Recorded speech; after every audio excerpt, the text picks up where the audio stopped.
Hey Ryan, how are you? Excellent. Thank you, Sina. How are you getting on, mate? I'm very, very good, thanks. I've been away the last for 2 weeks. Not that anyone listening will notice because like this, there's still been episodes, but yeah, just been like doing a lot of traveling. This is my first podcast recording in about 2 weeks, which is good. So I took a bit of a break, I guess, from recording. Not a break from work. I've been like working pretty much nonstop, but yeah, it's good to be on the episode with you. Yeah, it's a pleasure, my friend. Glad to be able to have this conversation with you. Yeah, very, very exciting. And when we first met, you sent me a voice note, like basically a 3 minute voice note of your entire life, which is a bit crazy. You can sum up your entire life in about 3 minutes. And some of the stuff that you've done has been like pretty crazy. Like it's been amazing. So that's what I really want to drill down into. I think before we jump into your past and where it all kind of began, it'd be great to get like a bit of a lowdown on what you're doing at the moment, what you like, just a bit of a background, I guess, before we jump in. Yeah, so I started off, I guess, without going into too much detail, my entrepreneurial journey back in the start of 2016. And it's when I got into growing communities, different kind of network marketing, affiliate marketing, coaching, packages. Didn't have a clue what I was doing. I just knew there was a way that I could live and make an income whilst doing a bit of traveling.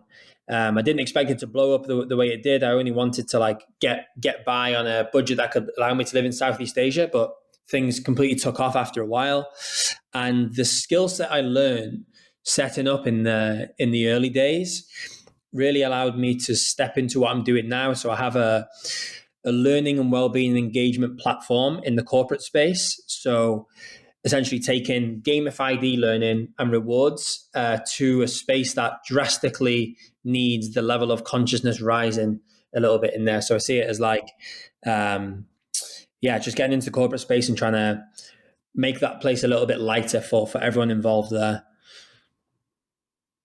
Those are two skill sets. So you use the skill sets that you developed through like the affiliate marketing stuff and building these different communities and the email lists and like building that funnel, as you said, and using it practically within this e-learning platform for corporates. And I think it solves an amazing problem like that definitely exists because I've worked for big corporates before as well, and the engagement is fairly low. It can be, but yeah. Before we jump into all that stuff, where did this all whole journey start? Like, where did it all begin?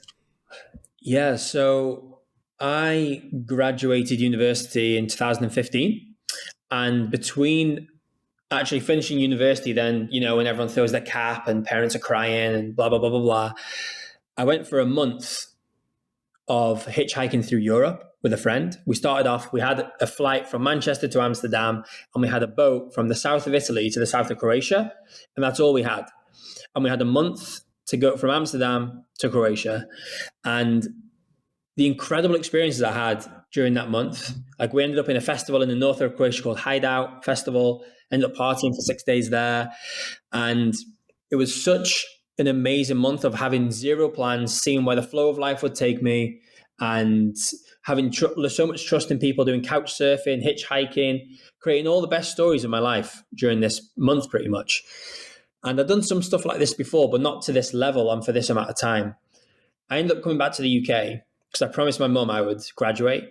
So go back to the UK. I had 9 hours till my graduation, and I drove to South Wales where I was in university, and I had this realization moment. I mean, some degrees are valid, but the degree I did, it's a bit of a Mickey Mouse degree. And to be honest, whilst my class were throwing the cap and gown in the air, I was stood there with a Copperberg at the time with my stepdad.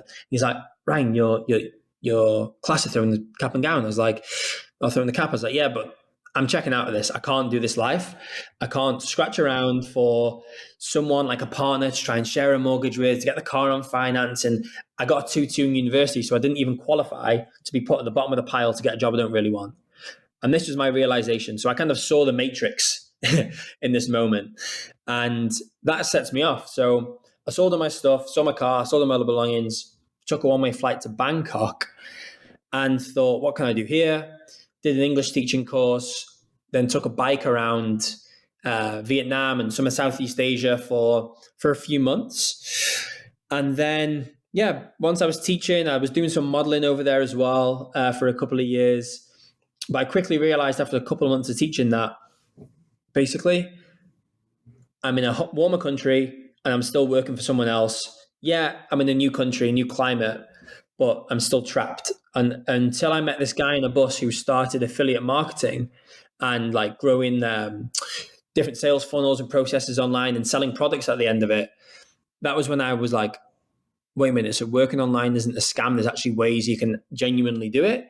Yeah, and this guy kind of was my first mentor online, but I met him offline on this bus on my way to a little Vietnamese island because I was really going away to think about my life, sit in a hammock in a hostel for $5 a night. And yeah, that's how it all started for me, just taking it from graduation, a few months gone by, done all this traveling, sold all my belongings to be then stuck with no money in Southeast Asia in a job I don't like. So I was like, something's got to give. There's got to be some way of making it work. Mm. That's very, very interesting. So like, why was that a decision when you were like in the middle of graduation to decide to just go to Thailand? And it's a very popular thing. Like a lot of young people, I guess, like a lot of my friends, like, yeah, in that sort of stage, they're like, oh, I don't really know what I'm doing here. Let's just go to Thailand. And somehow, like, it'll work itself out. Yeah, I think what happened for me is I had no intention of going there. Like I'd lived in a few different countries. I did a season selling tickets in Ayia Napa when I was like 22, 23. I lived in Norway for half a year. And I was like, I want to get out of Europe. And during the graduation meal, there was a bunch of like parents and my mates who had graduated. And I overheard some of my friends saying they're going to be English teachers in Thailand. And in that moment, my mum asked me, what are you going to do, Ryan? I was like, I'm going to go and do that. So I didn't even think about it. I just heard it, said I'm going to do it. 2 weeks later, I was on the plane on my own because my other three friends, they kind of backed out of it. Two of them didn't get on this English teaching course. So I was the tag along, but I became just the only guy that was there.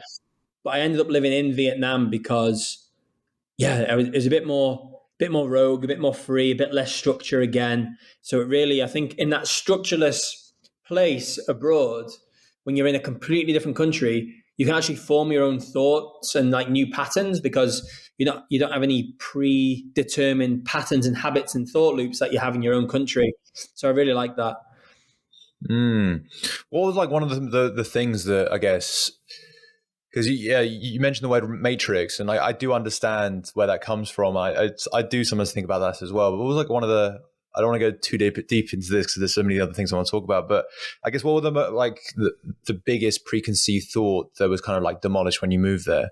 So I had to completely get out of my mind how the world works because we've been conditioned, if you listen to this in the UK, to think the world works in this very logical, built, slick system. You know, people complain about it, but I've come back to the UK after 6 years because it is such a slick system to grow a business. Like it's incredible. No, it's very, very structured. I completely agree with you. Yeah, for sure. People don't really realize. Yeah. Yeah. And it's great. And being over there in Southeast Asia, what I realized is things work in a completely different way. And what I realized is being in a new environment with new people give me an opportunity to recreate myself. And this isn't like I did a gap year to go and find myself. It's like that's not what this is. It's you're in a new environment where you have no idea around like how warm it's going to be. You have no idea the structure of the country, the structure of when people are going to be eating, what kind of food they're going to be eating, like how to go to the gym, how to pay your rent. Like everything's completely new. So you're stimulated in very, very different ways, which creates new neural pathways in your mind. And then the new people aspect is you don't have when I meet someone over there for the first time at 23 years old, they don't know the Ryan that's just growing up to 23. I have an opportunity to recreate myself based off what I want from now in my future without that sticky perception of me that people have holding me back. So it's like I can create whatever I want from this point going forward. So it gave me a really good opportunity to grow as an individual and grow a business pretty quickly because I didn't have the whole thing like your circle holding you back, your family, friends, all that stuff holding me back. I had like, it's completely me. I can go hell for leather. So those are the two biggest things that I found by putting myself in a new environment with new people. Yeah, no, I think that's really important. I think more than the environment, It was more like you being able to kind of disassociate yourself with those external like holds on you. And I guess like what's important is that, so I definitely realize this personally as well, but like you don't have to go to say Thailand or Vietnam to do this. It does take a lot of inflection. I think for you personally, going to Thailand, Vietnam, it allowed you to have that inflection point, like be able to reflect more.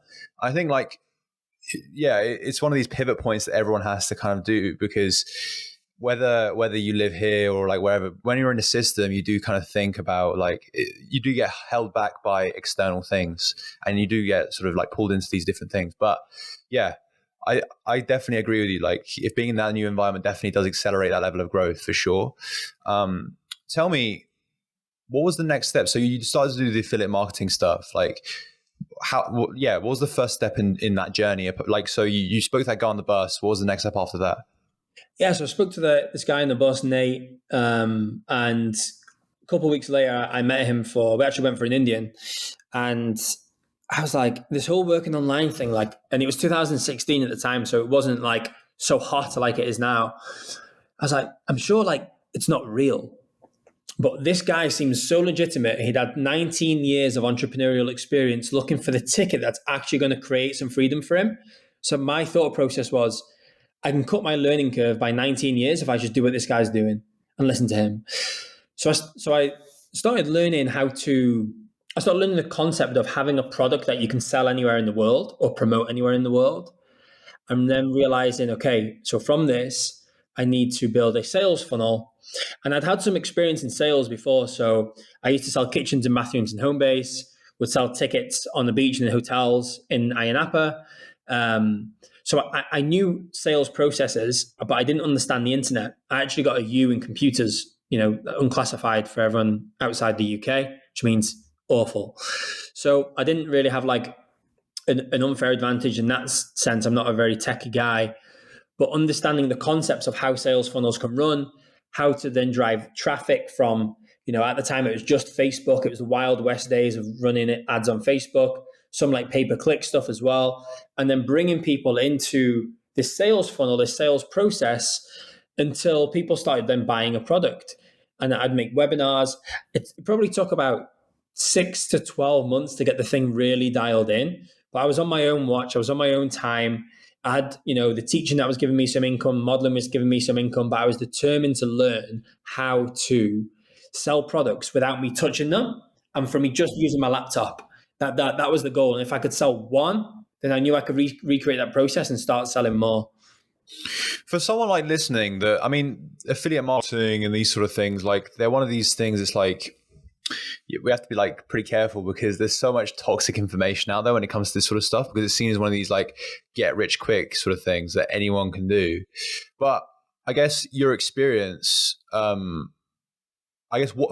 is affiliate marketing for people listening that might not know, and also the truth behind like you must have encountered a lot of toxic information out there about this. Oh yeah, so there's tons, and even when I started, I was like, can this actually be real? So the simple concept of affiliate marketing is when we buy something online from any kind of platform somewhere, someone is making a commission.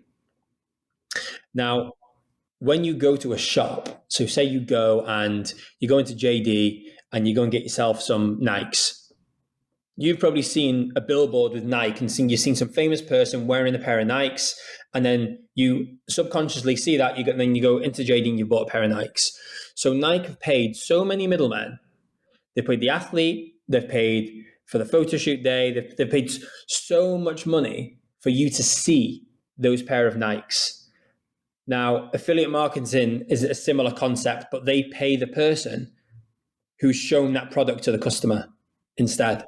So there's different ways of it. So you can do affiliate marketing. There's other ways. So like it gets such a bad rep, but network marketing as well. And the way it gets such a bad rep is because in the 1980s and 90s, so many companies got burned. They're like, people are like, oh my God, it's this like pyramid scheme, right? Which is the same formation as a corporate structure as well. So people got burned. These big companies that actually paid hundreds of millions in fines in the late 80s and 90s.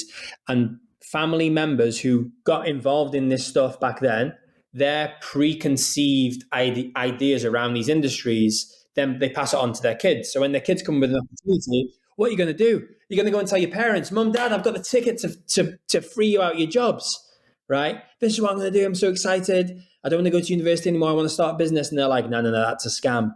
So before people even have an opportunity to look into things for themselves with a fresh pair of eyes, their environment that's around them has already told them something's not real and not eligible. Where actually, like, I'm non-biased. Like, I make my passive income through this specific stream while I'm growing my two different streams while I'm growing my corporate businesses, which is really nice. It gives me comfort. And the thing is, like, network marketing as an industry, it's one of the biggest industries in the world, and it's also recession proof. But people don't even get to that point of seeing or acknowledging that because of the preconceived notions with it. So it's a funny one, but that's it in a nutshell. I guess Ryan, like, with someone that's done it themselves, and like, I guess, you've scaled it, and you were very truthful about the amount of time it took you to get to that stage. I think a lot of people, when they say about affiliate marketing, network marketing, they just say, I made this much money like in a week, and it's like it doesn't work like that. Like, even the skill set you need to learn, it will take 6 to 12 months, as you mentioned. So I guess another truth that you can mention about affiliate marketing, like, how does that actually work? Like, if people want to get involved or people want to learn more about it, like, what was the process that you used to learn more, to kind of like, to scale out all the different opportunities that you found? Yeah. So there's a couple of different ways, right? And what I did initially was find a products that I could sell anywhere in the world without touching them. So it's like completely hands off for me, product that I believed in. So now create systems around that. So wait, before you go on to that, give an example of one of those products. Like, does that have to be physical product, the software? Like, what does it look like? Yeah. So let's give an example. I've got one in front of me here. So one is like a water ionizer. So like a water like ionizer made in Japan. It's medical grade. It creates alkalized water. It's high ticket. High ticket to me is anything like above $3,000 up to $10,000. And this company doesn't pay for marketing. They pay the people who are distributors to basically market the product. So instead of me going to you, seeing them being like, hey mate, do you want this? This product is really, really cool. My health's completely changed my family's health. And I'd have to physically see you. I would create ways through videos and information packs and email sequences to deliver that information to you. So in the end, you might book a call with me and be like, Ryan, I really want this product. So we're creating systems where it's so hands off for me, where if I'm going to get on the phone with someone or someone books a call with me, they're at the point where they're ready to buy. If that makes sense. So that's an example of one product. Okay, so like more practically, so you've got the product, you found it, and that could be from either like looking online or looking at like, you can find. How did you find it actually, like more practically? I'm trying to think. Yeah, so the way I found this, it was introduced to me. So someone who, as I said, my first mentor online, he spent a lot of time trying to find a product that can be a really great fit for people who are more health conscious and also care about the environment, don't want bottled water, stuff like that, and like finding a trend. But you can go on like ClickBank, Alibaba, and say like these kind of websites. But for me, I didn't want to sell like a lot of volume of more product, of like little product. I would rather, because I have the ability to sell consultatively, so I'd rather sell a higher ticket product that I personally believe in and use every day, not just like some trinket online. Yeah. Makes sense. How did you build that funnel after you found the product? I looked at so many different funnels across like different countries as well, and just got familiar with different softwares like ClickFunnels, email marketing. There's so many email marketing softwares, but learning how to join them together, like how to build like a landing page, a thank you page, a webinar page, how to build a webinar, then also on the back end, then getting people to sign up to my membership site, content for the membership site. So there's these different like areas that took some time to first understand, then focus on. And it's like, okay, now it's the next hurdle. Now's the next hurdle. So the way I see it is there's like about 10 kinks in a hose stopping the cash flow of money or the stream coming through. And it takes like, say, a month to learn how to unravel each one. And once you unravel each one, then you can turn the tap on and the income will start coming through. Okay, so you have to set up all this funnel stuff before you actually start, I guess, actually selling. Yeah, set so up the structure. I did personally with my business partner because there wasn't anything out there that we really wanted to use. But then we created our own platform which would teach people how to do it. Because once we learned it ourselves, we didn't want other people having to go out there and learn all this stuff. We spent months and months and years really in the scheme of things trying to crack all these codes. So as we would learn, then someone who's brand new would then have a training like package or a subscription where we'd like train and go live and teach people how to do this for themselves to kind of cut their learning curve as well. Got you. And then so those skill sets that you acquired, you're using them day to day in this new business. Yeah. So I've basically in that business or in those businesses, what I was doing, I was helping people transition from employee to entrepreneur. I give them the skill set, the mindset, and different products that they can sell from anywhere in the world, different physical product or service that they can sell from anywhere. And then I grew communities online. So big Facebook groups would have big live events as well. People fly to San Diego, London, Barcelona, London, Bangkok to learn these skill sets and be a part of something bigger than themselves. People who really want more from their life. But I realized I was playing in a really small market, which is people who want to make that transition. And really what I can do is go to the corporate space where people don't always want to like quit their job and travel the world. They might just want to be they want to understand themselves a bit more, be a bit more happier, be a bit more productive so they can clock off work a bit easier. Understand their mind, maybe not have so much like mental stress, maybe learn a bit of mindfulness stuff. So I was like, I can hit a way bigger market and have way more impact in the world if, I've got this stuff going here for the people that want to be hardcore entrepreneurs and make it work. Also, I can apply some of these skills in a way bigger sense and just change the language and the framework of it and use it in the corporate space and put a shirt on every now and then to do the deals, and that's pretty much it. Do my hair a little bit nicer, have a shave. Like it's kind of the same concept, just done in a slightly different way. Yeah, no, I love that sort of like pivot because, as you said, you can impact more people. And I guess they're the people that feel the strain, I guess, the most, I would argue, is like because they've been in the job for a long time. They might not be able to just quit their jobs and leave because they might have like other commitments, like children, they might have other commitments like that. And with this sort of product, they're being able to sort of clock off easier, have a happier life, but still be in that sort of like safer space. So did you use the same skill sets of like building that funnel, building the affiliate marketing stuff within this community building, type business? Yeah, I'd say the skill sets. I would say more so. We recently did a retreat in Ibiza and we came up with this like formula, and it's everything you've done in your life when you've grown as an individual, you have ingredients. So if I look at the ingredients of growing a funnel, it's being able to communicate, being able to understand certain softwares, certain features, understand people's needs and supply a solution, right? If I break it down, those are the simple ingredients without getting technical. And if I go over here to the corporate space, I can use those same ingredients in the same formation, just done in a slightly different way.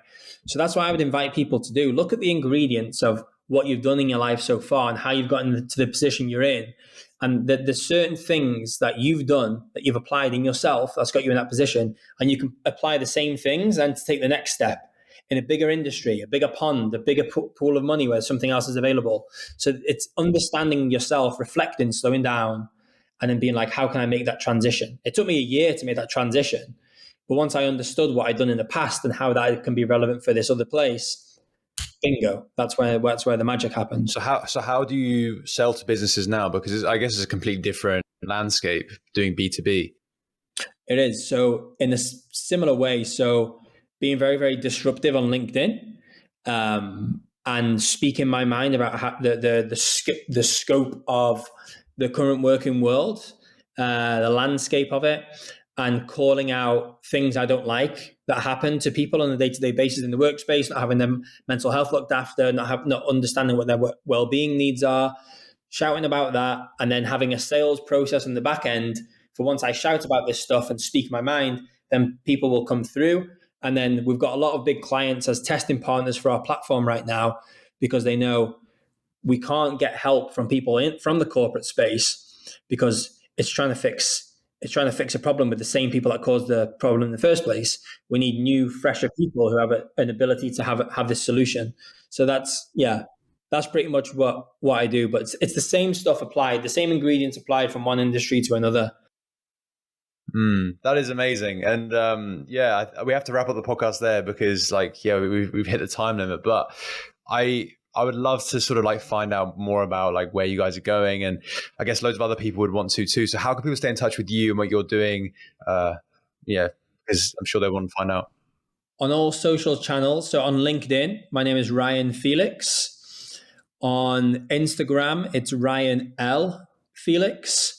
And Ryan Felix 8 on TikTok, where I'll be posting some more content very soon. But I'm most active on LinkedIn at the moment, to be honest. And then my website is altbe.co.uk. So altbe.co.uk. And that's our corporate education platform. Amazing. Thank you so much, Ryan, for coming on the podcast again. I'm sure we'll chat very soon. Thanks so much. Thank you, Sina. Cheers, mate.